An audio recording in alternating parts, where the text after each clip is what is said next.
ভারত পাকিস্তান ম্যাচে পোকা মাকড়ের উপদ্রব। কলম্বোর আর প্রেমাদাসা স্টেডিয়ামে ভারত পাকিস্তান ম্যাচ শ্রোতা দর্শকদের উত্তেজনা তুঙ্গে, কিন্তু মাঠে ঘটে গেল এক বিরল ও হাস্যকর ঘটনা। ক্রিকেট নয়, খেলার গতি থামিয়ে দিল একদল পোকা।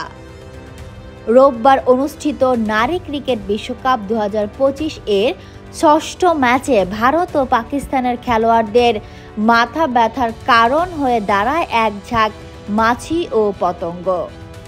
ভারত ইনিংসের মাঝপথে যখন ব্যাটাররা নিজেদের ছন্দ খুঁজে পাচ্ছিলেন, তখনই হঠাৎ চারপাশে ঘুরতে শুরু করে অসংখ্য পোকা, যার কারণে খেলোয়াড়দের মনোযোগ সম্পূর্ণ নষ্ট হয়ে যায়। ইনিংসের 30তম ওভারের সময় দৃশ্যটা ছিল একেবারে অবিশ্বাস্য।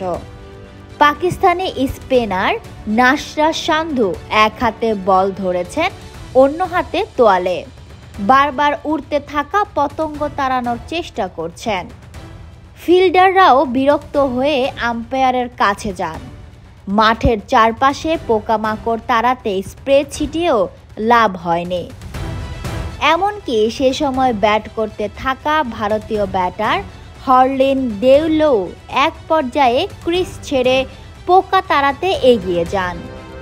শেষমেশ পরিস্থিতি নিয়ন্ত্রণের বাইরে চলে গেলে দুই দলকেই সাময়িকভাবে মাঠ ছাড়তে হয়। এরপর মুখোশ পরা এক মাঠকর্মী বাগ স্প্রে নিয়ে নামেন, কিন্তু তাতেও পুরোপুরি শান্তি ফেরে না। পোকা আতঙ্কের মধ্যেও ভারতের ব্যাটাররা ধৈর্য ধরে এগিয়ে যেতে থাকে। নির্ধারিত 50 ওভার শেষে ভারতের স্কোর বোর্ডে 247 রান।